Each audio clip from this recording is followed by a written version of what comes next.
Trumpeter's M1. Go. This is Trumpeter's 1/3 scale M1142 tactical firefighting truck.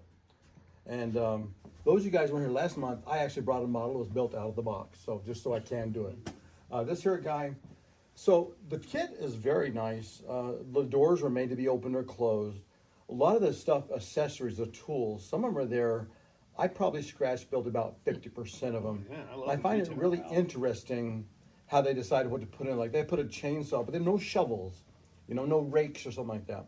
This vehicle was come out in 2007, and it was Army's answer to everything for firefighting.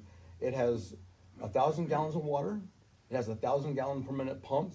It has 60 gallons of Type A foam for aircraft firefighting. It has 1,000-gallon tank, and it pumps 1,000 gallons. So Yes. in 1 minute, Yes. the tank's empty. Absolutely, if you did that, right? Wow.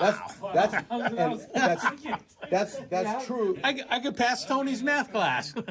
That's true of most fire trucks anyway. No, Wow. you So never anyways, show up. it carries two That's types of foam, one for one for aircraft, one for wildfire, and then structural. The vehicle also has all extrication equipment for like automotive wrecks.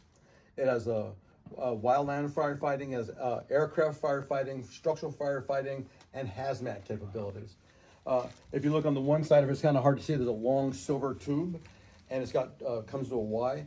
That's what they use for aircraft. They would take it upside side and take a sledge and hit it and knock it to the fuselage, and that's how they got the foam and stuff inside the aircraft without having to go in by man. Did it come with all these tools, Wes, or did you What's scratch in the back? build? Yeah, That's all the jaws of life and such for. yeah. Did you build that, or did it came No, with something. Well, I have to come here so I can see it. Tell you. it? Yeah. So, Because, like, it's got the nozzles for the hoses in there. so some of them I open up like this is the hard suction on the right. I Yeah. made that. Okay. The gas tanks down there. I made that. The wheel chocks over here. I made that one. The hard suction hose. I made that one. So I opened up that one. But the big ones are already there. And again, it's interesting. They don't give you. It's like here on the top, all these ropes. All those come as just empty holders. And what they are, they're called better airbags. And what they do is, everybody's seen the firefighters, the air tank on their back. It's a set, and I never got to just use one when it was the fire department, but they take one of those tanks and they have all this equipment right here goes with it and hoses. They put these bags, they're about 1.5 inches thick, Yeah. they're different sizes. You put them in there and you turn it on, and it spreads and it lifts. So all those are supposed to have bags in there, but they didn't give you anything. Plus a couple of some on the back one.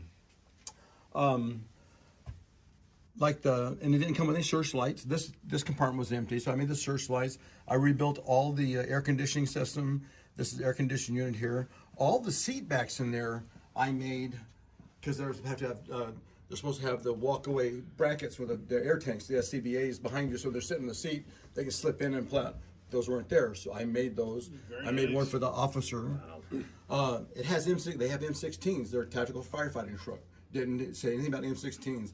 I had unlimited access to both vehicles on Fort Lewis at Triple Nickel Engineers. So I met the guy and he says, come out here anytime you want. So I really had a lot of information.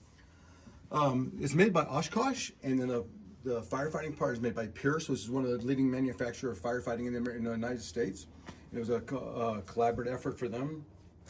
The pump has its own diesel engine to run it, so it runs independently of the rig itself. They didn't put any underground nozzles, so if you look at it, you can see little red dots hanging down. There's 4 of them. That's to spray the ground underneath it to protect it. That wasn't there. One thing that was really cool that I had never seen before was a fire hose. They're color-coded blue and yellow, and I thought, what the hell, right?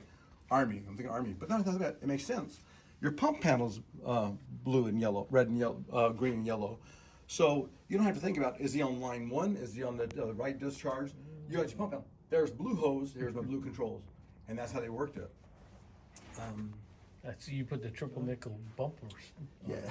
So I tried to print some actual detail. You know, all the military vehicles have the bumper numbers, but I couldn't get it for that. So I kept trying. Let's see what else I missed. So, but like I said, a lot of stuff I did. So my story about this truck, this model, it cost about $120. And the first one I bought, all this is photo etch brass. There's so much photo etch brass on there, and Trumpeter, you know, the little fine handles and stuff like that. Every time I touched it, I broke something off. Every time. I wasn't even done. And one day I did something, I knocked a big chunk off, and before I threw it, I went, BAM! And it went, and I says, I'm done with it. So I thought, okay, what am I gonna do? I said, I'll buy another one, take my time. I said, put it on the base. Why did I get it the first time? I don't know. So I put it on the base to protect all the fragile stuff. That's why. Yeah. I wanted to make a different one. They went to the National Guard, the Army, the Reserves. There's a National Guard around East that it's all green, but it's got red and white stripe right down the side. It's just so cool looking for an Army truck. But I thought, I'll open it up, and I'm not gonna build another one because I ain't got the patience for it. Whip antenna I put on there and stuff like that. A lot of that's from the kit, but like the hoses and all that are mine. The lines, not the fire hose. Yeah. Very nice. It's really a cool kit, actually, and it's the actual truck itself is very interesting. I went online, downloaded all the equipment in the compartments are by Army standards through the TM. I downloaded the picture of the TMs in the load plan. And Aren't those yeah. TMs all CUI now? Controlled, uncontrolled information? Nice What's that? work. Nice. Very nice So work. it sounds like you need to Very nice buy a detail. 3D printer. Yeah. No, you don't. You know, You're doing the right thing. Scratch build everything. Yes. Do it all What's by that? hand. no, that's a kit. Well, what's I know, this but you with say their you scratch 3D build a lot of printers? the stuff. You The know, tools, love it is Yeah. scratch That's built. half the tools. Yeah. Yeah. You When just, you, when you buy